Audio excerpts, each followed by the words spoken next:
Welcome to the Advance Your Art podcast, where we talk about the journey from artist to entrepreneur and everything in between. You've worked hard to hone your craft. Now take it to the next level with tips, techniques, strategies, and routines used by successful artists to grow their businesses and careers. Now, let's get started and have some fun with your host, Yuri Cataldo.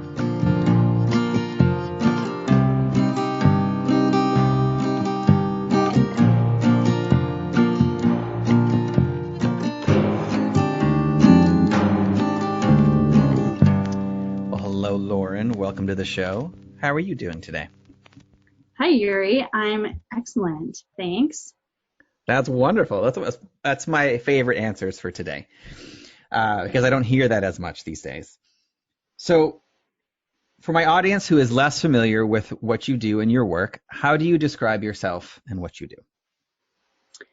Sure. So I consider myself to be a very diverse individual. I have a lot of interests. I really consider myself to be a lifelong learner, someone that really enjoys that process.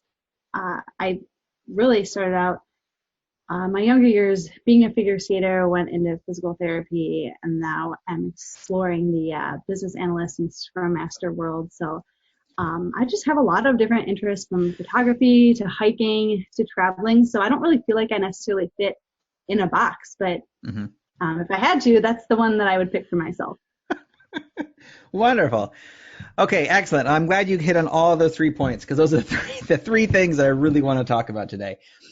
But I first would like to start with the figure skating part. So figure skating, and obviously you are quite talented at it, and we'll get into that in a little bit. But what first got you interested in figure skating? That's a really good question, and one I didn't even have the answer to until maybe 10 years or so ago. Okay. I started actually taking lessons when I was in kindergarten, so I was about 5 years old, and apparently it was my grandmother that wanted me just to learn how to skate, because I'm from Wisconsin, and we do have very long winters, and it's really a great sport for people to be able to do in the wintertime. Obviously, there's not as much to do, so I started taking lessons, like group lessons, did that until I was about in the 5th grade, so I was kind of a late bloomer to the private lesson field, so to speak, and then just kind of kept continuing on with that. Mm-hmm. So what is it? So, and if I'm only going to speak for myself and not for other people, but figure skating usually comes across my vocabulary once every 4 years during the Winter Olympics. And then, you watch it and everything looks beautiful and exciting, and then you kind of forget about it after that. But there's always talk about like the judges and they're like, how they're scoring things. What is it like from the other end of that? Like, what's the life behind the scenes of being a professional figure skate? Well, a figure skater. Yeah, so it is really a year-round sport that a lot of people don't really realize, and I think a lot of people, to your point, think about it, in a 4-year cycle. But every year there's a world championship, every year there's a Grand Prix, every year there's national championships. But behind the scenes, it is invested a lot of time, a lot of training, a lot of early mornings, weekends at competitions, and a lot of falling down. And eventually you get past that and you stand up more often than you fall down. That's always the goal, right? To land on one foot. But from, I didn't really grow up in the mecca of figure skating, so I did have a little bit of a slower start. But, from my experience, most skaters have ice, 12 months out of the year. When I was growing up, I actually had like summers off for the most part, which is like unheard of. If you want to reach the top level of figure skating, like that is your life. 3 to 4 hours a day, you should be training. And I, growing up in a small town in Wisconsin, didn't have that opportunity. So I kind of supplemented that with other sports, which was great. I think that really helped me, as a child and young adult, develop my strength really holistically. But there's, like I said, a lot of early mornings, definitely some tears in the process, a lot of really exciting moments. The the day-to-day grind definitely comes into play for a while. It can be a very challenging sport. Different people progress at different levels. It's also a very expensive sport. So if you come from a more affluent family, odds are you just have more access to other opportunities. That really wasn't my case. Okay. But my family definitely supported me, and they did the best that they could with what they had. Yeah. How long did you figure skate for, and when did you decide it was time to hang up your skates? Yeah, so I started at age 5, and I really, it's been about a year since I haven't skated much. Okay. So I had a very long career, so to speak, and I skated all through college. That was actually one of my favorite collegiate experiences, and I think one of my favorite life experiences, actually, because a lot of people don't get that opportunity. When I was a freshman at the University of Wisconsin, I joined the synchronized skating team, which is very different than what a lot of people see at the Olympics, because it's a big group of skaters. It's kind of like a combination between synchronized swimming and figure skating. Now that sport is gaining more popularity. They have world championships. They're trying to get it into the Olympics. But it's very, very different because you're on the ice with many more people than 1 to 2. Right. But I did that for a semester my freshman year, and it just wasn't necessarily the greatest fit for me. So I decided I wanted to kind of give that opportunity to somebody else. And then my sophomore year, I formed the freestyle team or figure skating team, the collegiate figure skating team, where we could all compete, like you see on the Olympics, at different levels. And that has grown tremendously throughout the United States. I think girls, when they finish high school, and even boys too, they're realizing that they invested so much time into their sport, especially to get at a pretty high level, a lot of time, a lot of energy, and they don't just want to give it up. And I think that's awesome. That's how I felt. I felt like just because I graduated high school, my love of my sport, my ability to progress and learn shouldn't just stop. So that's why I formed that and did that for 3 years. And then I skated. I had a gap year between my undergrad and grad school, so I skated a fair amount then. And then I went and got my doctorate in physical therapy, which severely limited the amount of time that I had and the amount of money that I could dedicate to my sport. And then I ended up reaching the top level actually after graduate school, so not that long ago, which is pretty rare.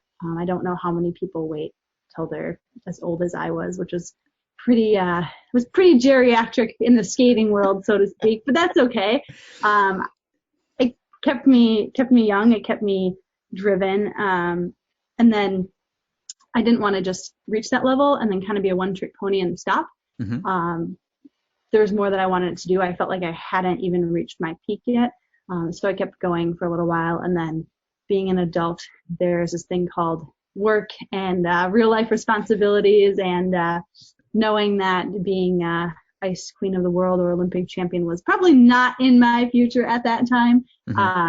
It just kind of made sense. And from here, one of my next goals really, achieving the senior level and freestyle and moves in the field was definitely a lifetime goal of mine.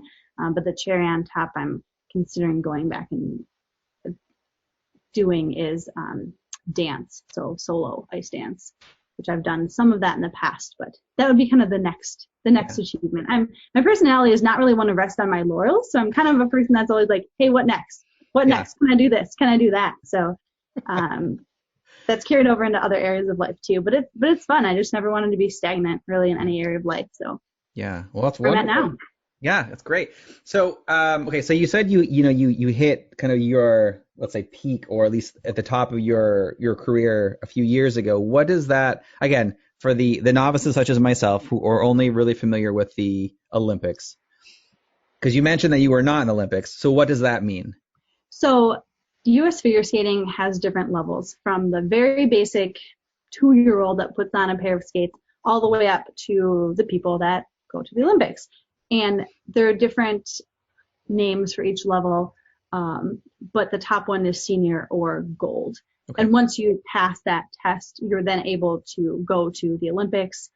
Even at lower levels, they'll have like Junior Olympics and nationals and other competitive circuits you can participate in if you qualify for those. But that is the top level that I achieve. A lot of people aim to do that, but not Yes. a lot of them do. Well, congratulations. Thank you. It must be hard to step away when you're already at the top.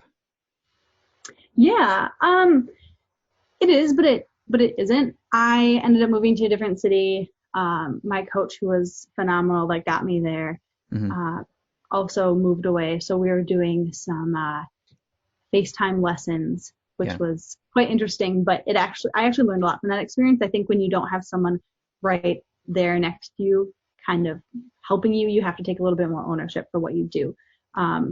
So things kind of just happened, and it wasn't really intentional. I still skate every once in a while because I really do enjoy it. It's great exercise, but just not at the level that I had before. It's also pretty hard on your body. There's been a lot of talk about that recently with these young girls and boys too doing quadruple jumps and things like that, just the impact that it has on your body. And it definitely keeps you strong, but there is some of that too as well.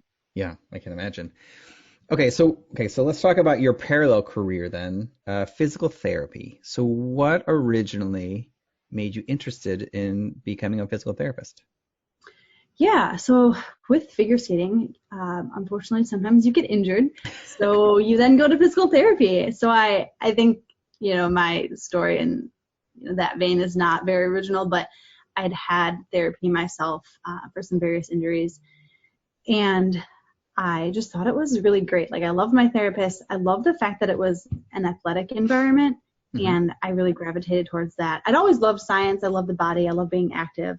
I also played softball and soccer and just like recreational sports with my friends growing up.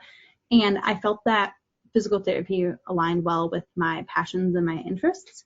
I thought about medical school, but didn't really think that I would necessarily get in because I did work very hard for my grades, even though physical therapy is very competitive these days as well.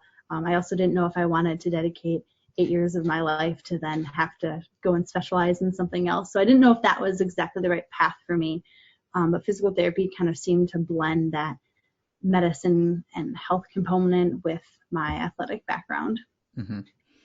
Excellent. So what was your day-to-day like, I guess, with the physical therapy while you were still a professional skater? Like, how did you balance that, your careers simultaneously?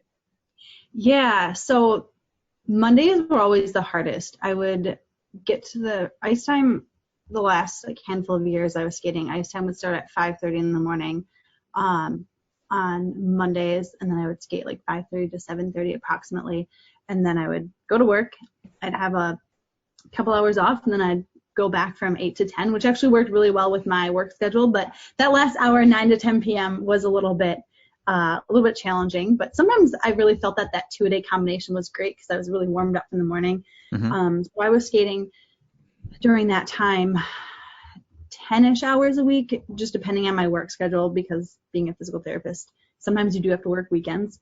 And then sometimes I'd like to skate weekends, and that didn't always match up. But a lot of early mornings, a lot of 5:30 a.m. ice time, and then I would try and get my work day finished by 4:30, so then I could hit some evening hours as well. Yeah. Wow. That's it's quite the demanding schedule. I can see why that could be hard on someone's body to constantly do that 7 days a week.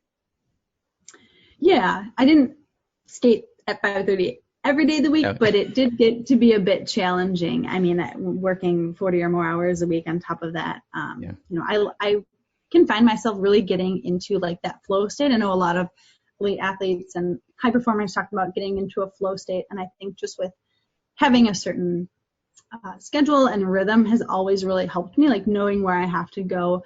And I'm a firm believer that we can all do more than we think we can. So I know for the most part, when I put a lot of things on my plate, I can manage it and I get a lot of things done. Obviously, rest is very important for health, and that there's good to have unscheduled